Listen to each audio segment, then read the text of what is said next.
केंद्रीय सहकारिता मंत्री बीएल वर्मा का राहुल गांधी को लेकर बड़ा बयान निकल कर आया है। कांग्रेस पार्टी भी इससे पहले भी वोट चोरी कर चुकी है। जहां एक और राहुल गांधी इलेक्शन कमीशन और बीजेपी की पोल खोलते हुए वोट चोरी को लेकर नजर आ रहे हैं, वहीं भाजपा के नेता कांग्रेस को भी वोट चोर पहले से घोषित करते चले आ रहे हैं। ये एक और उदाहरण है वोट चोरी का।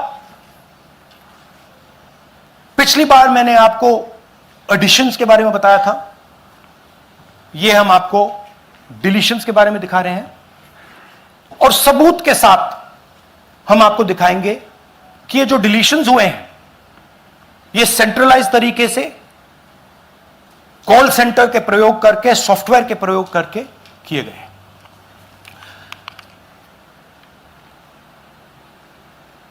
हमारे पास इस प्रेजेंटेशन में जो मैंने आपको अभी दिखाया 100% सबूत है, प्रूफ है कि ज्ञानेश कुमार जी हिंदुस्तान के चीफ इलेक्शन कमिश्नर वोट चोरों की रक्षा कर रहे हैं और यह मैं आपको अभी दिखाने जा रहा हूं।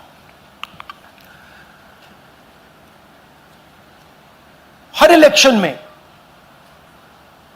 हमें रिपोर्ट आती थी कि वोटर्स डिलीट हो रहे हैं, कांग्रेस वोटर्स डिलीट हो रहे हैं, ऑपोजिशन के वोटर्स डिलीट हो रहे हैं, दलित वोटर्स डिलीट हो रहे हैं, आदिवासी हो रहे हैं, माइनॉरिटी वोटर्स डिलीट हो रहे हैं, ओबीसी वोटर्स डिलीट हो रहे हैं। मगर जब डिलीट होते हैं ऑपोजिशन के ही होते हैं।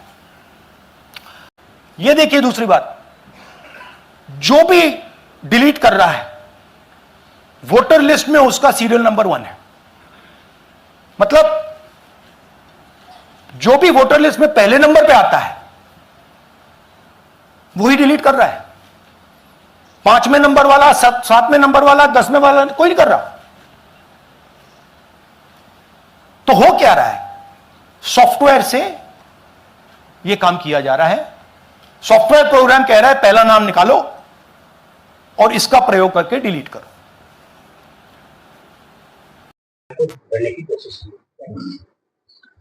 देखिए, राहुल गांधी जी स्वयं में कब क्या बोलते हैं ये उन्हें भी पता नहीं लगता है और राहुल गांधी जी की बातों के लिए उनके पार्टी कांग्रेस के नेता भी बहुत गंभीरता से लेते नहीं और न जाने बड़बोलेपन में क्या क्या बोल जाते हैं।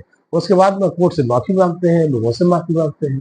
तो उनका बोलना फिर माफी मांगना, ये उनका दूसरी अस्थिरतापन उनका जिस तरह से है। और चुनाव आयोग को क्यों घिर रहे हैं, चुनाव आयोग को घेर रहे हैं तो मैं पूछता हूँ, क्या आप सांसद राहुल गांधी जी बने हैं तो वोट चोरी से चुनाव आयोग ने बनाया है क्या? क्या जिन जिन प्रदेशों में कांग्रेस की सरकारें, कोई सरकारें रही नहीं, बहुत कम रह गई है, पश्चिम बंगाल से लेकर के, पंजाब से लेकर के, या कांग्रेस की सरकार कर्नाटक से लेकर ये बनी है तो वोट चोरी से बनी है क्या? तब वो जहां पर वोट जीत जाएंगे वहां पर वोट चोरी नहीं होगी, वहां ईवीएम ठीक होगी। और जहां हार जाएंगे, जनता ने नकार दिया तो ईवीएम ने ठीक, ईवीएम पर ठीक ना पड़ेंगे। और अगर मैं बात वास्तव में वोट चोरी की बात करूं तो चुनाव आयोग ईमानदारी से निष्पक्ष अपना काम करता है, ये एजेंसियां अपना स्वतंत्रता से अपना काम करते हैं। लेकिन वोट चोरी की जब बात करते हैं, वोट चोरी का उदाहरण तो साक्षात कांग्रेस ने किया है। पहली बार जवाहरलाल नेहरू जी जब प्रधानमंत्री बने थे उस समय 15 वोट पड़े थे, तो 15 वोट में से 1 वोट मिला था पंडित जवाहरलाल नेहरू को और 14 वोट मिले थे हमारे सरदार वल्लभ भाई पटेल को। आप विचार करिए, 14 वोट वाला देखता रह जाता है और 1 वोट वाला प्रधानमंत्री बन जाता है। और सबसे बड़ा वोट चोरी का काम तो इंदिरा गांधी जी ने उस समय किया था जब जिस समय हाई कोर्ट ने उनके चुनाव को ही रद्द कर दिया था और कहा ये वोट चोरी से हुआ है। वोट चोरी के लिए हाईकोर्ट ने तक से कहा तो उसकी माफी मांगना चाहिए देश के सामने, वो तो मांगते नहीं। तब मैं कहूंगा कि उन्होंने पूरे देश को आपातकाल में झोंक दिया था। काहे के लिए? कोई देश की चढ़ाई नहीं थी, कहीं वो हमला नहीं कर रहा था, केवल खतरे में थी तो इंदिरा गांधी कुर्सी खतरे में थी। अपनी कुर्सी को बचाने के लिए पूरे देश पर आपातकाल थोपने का काम किया, पूरे देश को जेलखाना बनाने का काम किया। जिस तरह से करोड़ों लोगों की अनचाही यानी उनकी बिना इच्छा की नसबंदी करने का काम किया।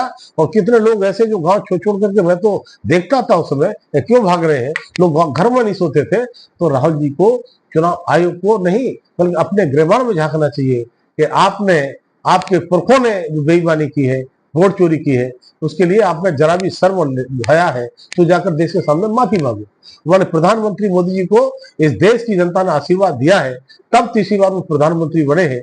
और जिस तरह से सबका साथ सबका विकास सबका विश्वास और सबके प्रयास की राजनीति का मंत्र केवल कहते नहीं है, उस मंत्र को चरितार्थ करने का काम करते हैं।